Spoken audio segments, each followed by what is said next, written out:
नमस्कार. मी अरविंद आठले. आज एक तुमच्यासमोर मी मेजवानी आणणार आहे. समोर आपल्या बसलेल्या आहेत. यांना तुम्ही ओळखता. यांचे अनेक भाषणं आपण आपल्या चॅनलवर घेतलेली आहेत. नम्रताबाई भट. स्वामींवर प्रचंड संशोधन 40 वर्षे त्यासाठी फिरल्या भारतभर आणि त्याचं सगळं ज्ञान तुमच्यासमोर त्यांनी भाषणातून तर मांडलंच आहे आणि अनेक ग्रंथ त्यांनी त्यासाठी 4 खंड तयार केले स्वामींवर. तर आज त्यांचा दुसरा एक पैलू आपण बघणार आहोत. अनायासे आज त्या आल्या आणि उपकृत केलं त्याने आम्हाला आणि दिवसभर आम्ही आज गप्पा मारतो. सकाळपासून त्या इथे आहेत. छान गप्पा मारल्या आम्ही. मस्त त्यांच्या सहवासाचा आनंद आम्ही भरपूर घेतला आणि आता तो आनंद तुम्हाला शेअर करू इच्छितो आहे मी. आणि त्यासाठी मुद्दाम काव्य हा जो त्यांचा भाग आहे तो तुमच्यासमोर मला आणायचा आहे. तर नमस्कार. नमस्कार.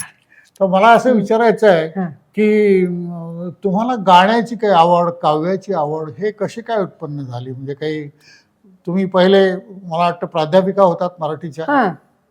प्राध्यापिका होते ती नंतर. म्हणजे आम्ही माझं बालपण सगळं कोकणात गेलं आणि आमच्याकडे आजी वगैरे जात्यावर दळायची, त्या ओव्या वगैरे ऐकलेल्या आहेत, ती म्हणायची ओव्या. किंवा आमच्याकडे कुठेही हे नव्हतं काय, रेडिओ, ग्रामपंचायतीचा रेडिओ असायचा आणि त्याला चारी बाजूनी करणे असायचे आणि त्या गावभर ऐकू यायचं तो रेडिओ एकच, बाकी कुणाकडे रेडिओ नव्हता. आणि तेव्हा ती जुनी गाणी वगैरे ती ऐकली जायची आणि मला ते आवडायचं. असं आमच्याकडे माझ्या माहेरी कोणी गाणारं वगैरे नव्हतं, कसली पार्श्वभूमी नव्हती, पण माझी आई गाणं म्हणायची. आई गाणं जे म्हणायचे ते मला खूप आवडायचं. आणि कविता म्हटलं की पडवाजारी मौजहीचं वाटे भारी वगैरे, कोंबड्याची एक कविता अशी काकू म्हणायची, आई म्हणायची. असं पोरं खाटेला मृत्यूच्याच दारी उभा गरीबाचा वगैरे, असं ते सगळं ऐकायचे ना, तर मला ते खूप छान वाटायचं. काही वेळेला अर्थ कळायचं नाही. मग आईला मी म्हणायची की पोरं खाटेवर वगैरे हे काय आहे? मग एक गरीबाचा पोर म्हणजे ज्यांना अनाथ असतात त्यांना पोर म्हणतात. हा माझा मुलगा असं आपण म्हणतो, पोर नाही म्हणत, हा माझा पोर हो नाही. असं एक आपल्या मराठी भाषेचं एक हे आहे, तो मृत्यूच्या दारी पडलेला पोर, असं ते सगळं हे आहे. तर मला त्या कवितांचं लहानपणापासून खूप आकर्षण वाटायचं की ह्याचा काय अर्थ असेल, त्यावेळेला त्या कवीची काय मनस्थिती असेल. आपल्याला पण असं लिहिता आलं तर चांगलं. आणि आमची ती आई, काकू, दुसरी एक काकू होती, जास्ती शिकलेल्या नव्हत्या, पण अशा आविर्भावात त्या कविता म्हणायच्या ना, तर आपल्याला हे असं जमलं पाहिजे असं मला वाटायचं. आणि आई म्हणायची नुसतं जमलं पाहिजे असं नाही, त्याचा अर्थही कळला पाहिजे. असं तुम्हाला सांगते, मी 7वीला असताना आमच्याकडे शाळा तपासणीसाठी निरीक्षक वगैरे येतात ना, एज्युकेशन इन्स्पेक्टर, तसे बापट म्हणून साहेब होते, ते येणार होते. तर ते आले, मग ते येणार, मग सगळं सारवणं वगैरे घालून सगळं हे बागेला पाणी रहाटाने वगैरे हे करून अशा प्रकारचं होतं. आणि मग सगळ्यांना नवीन ड्रेस. मी काकांना म्हटलं, मला त्या बापट साहेबांच्या समोर गाणं म्हणायचंय, मला नवीन फ्रॉक पाहिजे. तर माझे काका रत्नागिरीला गेले, त्यांनी कापड घेतलं, गावकडलं परत 7वीला असताना. आणि ते बापट एज्युकेशन इन्स्पेक्टर म्हणजे देवच येणार असं वाटायचं. हल्ली मुलांना काही नसतं, पण तेव्हा होतं. किंवा एखादा मामलेदार येणार तर तसं असायचं. ते सर येणार, त्यांच्या पुढे मी गाणं म्हणणार, मग दिसायला पण चांगलं पाहिजे ना, आणि हे पाहिजे म्हणून. मग ते रत्नागिरीला गेले, त्यांनी कापड घेतलं. आमच्या इथे कशेळी म्हणून गाव आहे, तर तिथे ते टेलर होते, त्याच्याकडे बसून तो फ्रॉक शिवून आदल्या दिवशी त्यांनी मला आणला, हा तुला फ्रॉक. गाण्याची तयारी झाली. मग ते झालं, सगळा समारंभ झाला. ते काका पण मुद्दाम ऐकायला आले होते, हे आलं.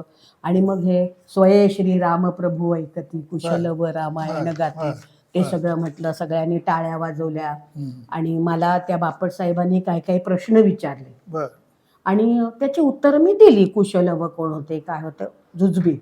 आणि मला ते म्हणाले, तू शेवटचा अंतरा काय म्हणालीस? तर मी त्यांना म्हटलं, परी ते उभयानच माहिती, पुत्र भेटीचा घडे महोत्सव, परी तो उभयानच माहिती, असं आहे म्हटलं. ते म्हणले, ते मला माहिती आहे, त्याचा अर्थ काय? मी म्हटलं, त्याचा अर्थ नाही मला माहिती, म्हणजे माहितीच नव्हता. मग ते काय म्हणाले की ते कुशल व कोण होते, प्रभू रामांचे पुत्र होते, बरोबर. त्या पुत्रांनाही हे माहिती नव्हतं की ज्याचं चरित्र सगळं आपण गातोय तो आपला प्रत्यक्ष जन्मदाता पिता आहे. हा आणि प्रभू रामचंद्रांनाही हे माहिती नव्हतं की ज्यांच्या जो 2 कोवळ्या सुकुमार बालकांच्या मुखातून आपण आपलं चरित्र ऐकतोय ते आपले मुलं आहेत मुलं आपली. आहेत. उभयानाच्या माहिती, उभय म्हणजे दोघांना, त्या मुलांना आणि वडिलांना. मग ते मला म्हणाले की अर्थ समजून गायचं. त्याचा अर्थ आपल्याला समजला ना तर आपल्या गाण्यामध्ये अधिक गोडवा येतो. बरोबर. नाही तर आपण गात असताना कुठेतरी शब्द तोडतो, कुठेतरी हे होतो, त्याचा अर्थ विपर्यास होतो. भाषेचं हे ज्ञान आणि मराठी भाषेत तर बोलताना खूप गोष्टींची अशी काळजी घ्यायला लागते. तर अशा छोट्या छोट्या गोष्टीतून मी शिकत गेले. मग मी काही काही कविता लिहायची. तर आमच्या मी रत्नागिरीला पटवर्धन हायस्कूलमध्ये होते. आमची खूप सुंदर, आता जवळजवळ 100-150 वर्ष झाली शाळेला. आणि गॅदरिंगला खूप मोठे लेखक कवी वगैरे यायचे. जगदीश केबुडकर आले होते आणि त्यांची ती गाणी बिणी ऐकलेली, ते पिंजरा सिनेमातलं कशी नशिबानं थट्टा आज मांडली वगैरे ते खूप आवडायचं. मग मी त्यांना गेले, नमस्कार केला आणि माझ्या कविता मी त्यांना दाखवल्या. म्हणजे तेव्हा माझ्या कविता म्हणजे आता कळतंय आपल्याला, तेव्हा मला वाटायचं मी छान कविता केल्या. त्यांना दाखवल्या. मला म्हणले दाखव बरं, वाचून दाखव. मीच लिहिलेल्या कविता एक पहिली सांगितलं वाचून दाखव. वाचली तर म्हणजे तुला अर्थ कळला का याचा? तर म्हटलं हा कळला, पण जरा वाचताना नीट येत नाही. म्हणजे मला म्हणायचं होतं की ते छंद मीटरमध्ये नाहीये, कारण ते संगीताचं ज्ञान नव्हतं ना. त्यामुळे म्हटलं मीच लिहिलेलं आहे म्हणून मी ते जोडून घेते. परंतु ते म्हणाले काय असतं, आपण जे वृत्त निवडलं त्याच्यामध्ये रचना करताना किंवा काही वेळेला बऱ्याच लोकांना अशी सवय असते, जी गाणी आता वेल नोन गाणी आहेत, समजा देहाची तिजोरी, भक्तीचाच ठेवा, उघडदार देवा, आता उघडदार देवा हे गाणं आहे ना, शब्द मोज त्याच्यात किती आहेत. तू जर त्या चालीवर गाणं लिहिलंस तर तेवढीच अक्षरं आली पाहिजे, तरच ती चाल त्या तुझ्या गाण्याला लागेल. मला ते मग तंत्र बरोबर कळलं. म्हटलं हा मग बरोबर आहे. मला म्हणले तुझं तुलाच कळेल, तू ह्या कविता अशा अशा प्रकारे कर. त्याप्रमाणे असं झालं. नंतर खेबुडकर मला अनेक वर्षांनी चिपळूणच्या संमेलनात म्हणाले, ते विसरून गेले होते. मी त्यांना सांगितलं की माझ्या तेव्हाच्या ज्या कविता आहेत, त्यांनी मला सही करून दिलं होतं. तो कागदही त्यांना दाखवला. म्हटलं हा आता माझा कविता संग्रह प्रसिद्ध होणार आहे. तर तेव्हा मी ते आठवणही त्याच्यामध्ये सांगितलं. म्हणजे एक कळत नकळत अनेक लोक आपल्यावर संस्कार करत जातात. भाषेचं ज्ञान येतं, आपल्याला हे होतं. आणि मी नंतर पुढे MA झाल्यामुळे छंदशास्त्र झालं, काव्यशास्त्र हे झालं. आणि ती गाण्याची आवड असल्यामुळे मग ती थोडी गाणी म्हण, गीत रामायणातली गाणी, आमची काकू 56 ही गाणी तिची तोंडपाठ होती. तर तीही त्याचा तो अर्थ सांगायची. आणि मग पुढे पुढे मला कळायला लागलं की हे बरोबर आहे. किंवा काही काही वेळेला ते शब्द कळायचे नाही, मोठेपणी कळले. आपण हे असं म्हणत होतो, हे असं नाही, हे असं म्हणायला पाहिजे. आणि मग नंतर असं झालं की पहिल्यांदा आपण खूप, आता तुम्ही तुमच्या लहानपणी काही भावगीतं ऐकली असतील. भावगीतामध्ये पहिलं महत्वाचं काय, भाव असायला पाहिजे कोणताही. मग प्रेम असेल, वात्सल्य असेल, शृंगार असेल, कारुण्य असेल, परंतु ते त्या शब्दांमधून ओथंबलं पाहिजे. मग ते भाव, नाही तर मग ते भावगीत होत नाही. गजाननराव वाटवेंची गाणी आहे ना, सुधीर फडकेंची गाणी, जर भावगीत असेल तर ते भाव दिसला पाहिजे त्याच्यामध्ये. हल्ली लिहितानाच ते अभावानी भाव आढळतो, त्यामुळे त्याच्यात तो भाव येत नाही. आता वृंदावनात माझ्या ही तुळस डोलते, मी प्रीत भाव भोळी पतिदेव पूजते. आला की नाही एक भाव? कितीतरी गाणी घेतली, अर्थ समजल्याशिवाय भाव येणार नाही. आणि मुळात त्या गीतामध्ये भाव असला पाहिजे कोणता तरी. मातृत्व असेल, काही असेल, कोणताही भाव असेल, असूया असेल, माता न तू वैरिणी, माता न तू वैरिणी भावच आहे. मुलगा आईला जे म्हणतो तो येतो की नाही डोळ्यासमोर. मग तेच ज्या वेळेला ही अहिल्याचं जे हे होतं की ते रामा चरण तुझे लागले, आज मी शापमुक्त झाले, शब्दच आहेत ना. तो भाव वेगळा आहे, हा भाव वेगळा आहे. तर ते तुम्हाला कळायला पाहिजे. आता तुला सांगताय की आपण हिंदी गाणी खूप ऐकतो, जुनी पण हिंदी गाणी ऐकतो, नवीन पण ऐकतो. मराठी जुनी गाणीही ऐकतो, नवीनही ऐकतो. आमच्या ह्याच्यामध्ये माझं लग्न झाल्यानंतर 1 2 3 4 5 6 7 8 9 10 11 12 13 वगैरे असं. म्हटलं, हे काय गाणं आहे, काय शब्द आहे तसं. किंवा कबूतर जा जा जा, कबूतर जा जा जा. मी काय म्हटलं की ते कबूतर काय तुमचं नोकर आहे का?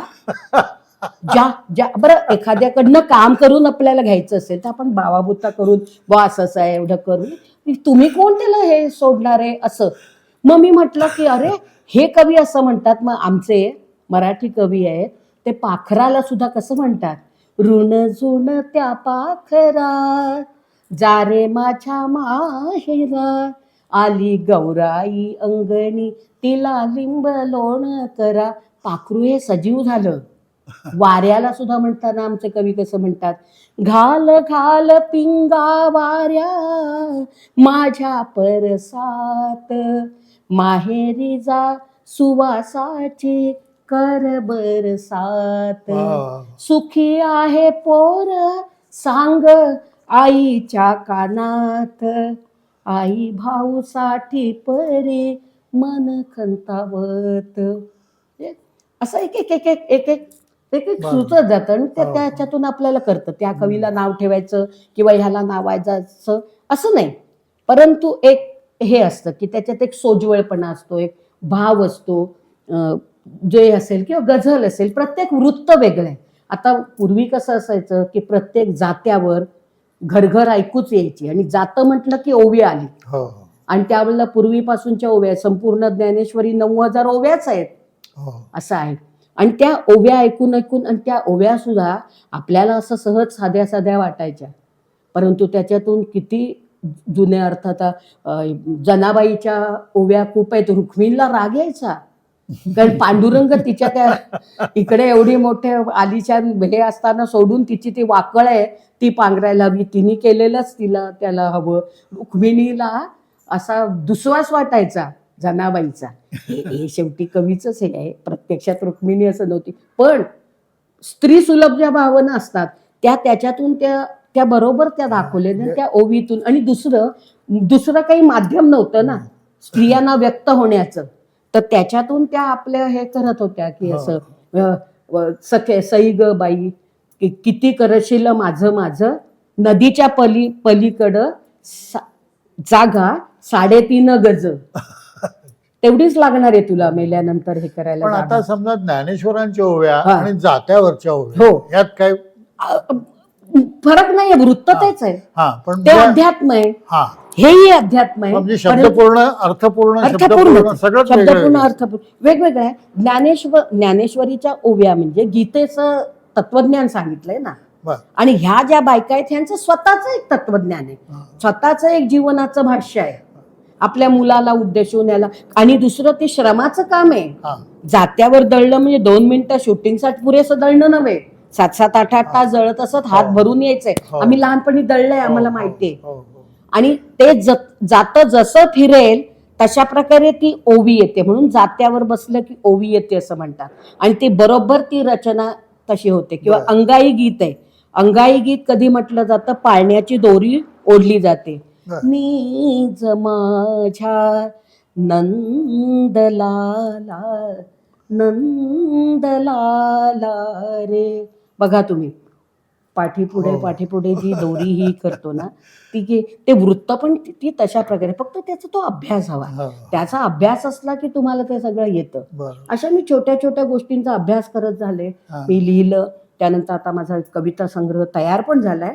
आता हळूहळू मी तो प्रसिद्धही करणार आहे. आणि वेगवेगळ्या ह्याच्यावर फक्त एक आहे की जुनी जी गाणी मला खूप आवडतात ती माझ्या मुखामध्ये बसलेली आहेत, तर मी नवीन रचना करताना चाल ती घेते शब्द माझे. आता साईबाबांवर मी ज्या वेळेला सगळं लिखाण केलं, साईबाबांचं एक चरित्र आम्ही मोठं वर्षभर मी अभ्यास करत होते, त्यावेळेला एकंदर हे सगळं केल्यानंतर मी साईबाबांवर एक रचना केली. ते शिर्डीला मी गाऊन दाखवली, त्याने माझा सत्कार वगैरे केला. तर त्यावेळेला साईबाबांच्या विषयी एक अशी काव्य केलं, मोठं आहे ते. मी एक तुम्हाला एक कडवं तर त्याचा एक म्हणून दाखवते. तर आता पूर्वीचं वाटवेंचं गाणं होतं, बादशहाच्या अमर प्रीतीचे मंदिर एक विशाल, यमुना काठी ताजमहाल आहे ना तसं. गोदावरीच्या काठी पुरातन शिर्डी तीर्थस्थान, साई बाबा संत वा महान, वा वा. साई बाबा संत महान. कल्याणातील फाळके कुळी एक योगी जन्म आला, बालपणी आगळीक घडता हद्दपार तो झाला. थोर महात्मा जगी अवतरला, थोर महात्मा जगी अवतरला, कारण जनकल्याण, साई बाबा संत महान. तसंच मी एक देवीच्या वा. ह्याच्यावर हे करत होते. फार छान. देवीच्यावर एक पुस्तक काढलं आम्ही, उदय उदय ग जगदंबे. हा. अशीच एक पंडित नावाची बाई आहे, तिने 2-250 कविता केल्या. तिला बरं. देवीचं खूप वेड आहे. तर त्या महिषासुरमर्दिनी, तुळजाभवानी वगैरे त्याच्यावर तिने अशाच हे केल्या. तर तिला ते सगळं मी तिला म्हटलं महिषासुरमर्दिनीचं कसा देवीचा अवतार झाला ती माहिती पण आपण थोडी देऊ, मग तुझ्या कविता देऊ, असं मी हे करून पुस्तक ते आम्ही 250 पानाचं प्रसिद्ध केलं. त्यावेळेला ते देवीचं इतकं इतकं इतकं वाचून मला अक्षरशः देवीचं अनेकदा दर्शन झालं. आणि सहज सहज मी अक्षरशः डोंबिवलीहून जात होते, भांडुपला जाईपर्यंत माझं 10-12 कडव्यांचं काव्य तयार झालं. चाल अशी. माते चरण तुझे दिसले, माते चरण तुझे दिसले, आज मी धन्य धन्य झाले, आज मी धन्य धन्य झाले. तू जगदंबा महाकाली, तू माय भवानी रेणुकाही, तू ब्रह्मांडाची तू निर्माती, वंदन तुझला पहिले, वंदन तुझला पहिले, आज मी धन्य धन्य झाले. मी देवीची सगळी रूप, खूप मोठं काव्य येते, पण एक एक एक एक रचना तशा होत जातात. मी अभ्यास केल्याशिवाय कुठची गोष्ट सहजासहजी साध्य होत नाही. ती आवड असल्यामुळे त्याचा अभ्यास झाला आणि असं एक हे झालं. एकदा आपला जागतिक मराठी दिन असतो ना, तर त्यावेळेला एकदा मला त्यांनी व्याख्यानाला बोलवलं होतं, मराठी भाषेची उत्पत्ती किंवा ह्या संदर्भात. त्यावेळेला मी सुरुवात जी केली ना ती मी त्याच्यातून आले ना, तिथून ये मराठीची ये नगरी, ये मराठीची ये नगरी, राम राम मंडळी याहो याहो पुल्या घरी घरी, मराठीची ये नगरी. गोड करा गुळ पाणी, गोड करा गुळ पाणी, शाळूची भाकरी, कृष्णेच्या पाण्याला गंगेची माधुरी, ये मराठीची ये नगरी, ये मराठीची ये नगरी. वा वा. आवाज विवाद सोडून द्या, थोडं काही हे नाही, पण एक आवडतं. तुमचा हा गुण माहिती झाला आम्हाला. तुमचा फार छान झाला, अतिशय सुंदर तुम्ही गाता, सुंदर, आणि तुमचं काव्य सुंदर आहे. मुख्यतः काव्य आता कविता माझ्यासारख्या काव्याची आवड नसलेल्या माणसाला सुद्धा त्यात इतकं छान वाटतंय. तर अतिशय गोड छान गातात. जुन्या काव्याचा सगळा अभ्यास केला. आता गीत रामायणासारखं हे रामायण हे महाकाव्य आहे. तर 56 आपण असं म्हणू शकत नाही की माडगुळकरांनी हा विषय त्याच्यात टाळला.